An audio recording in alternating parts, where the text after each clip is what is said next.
ठोरी पंडई नदी में बाढ़, शाम तक नरकटियागंज चनपटिया लौरिया रोड में पानी की संभावना और बढ़ जाएगी।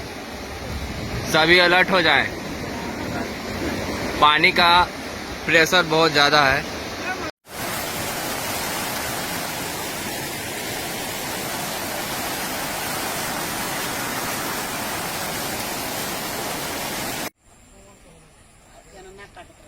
और घुस के रहता है दुनिया में और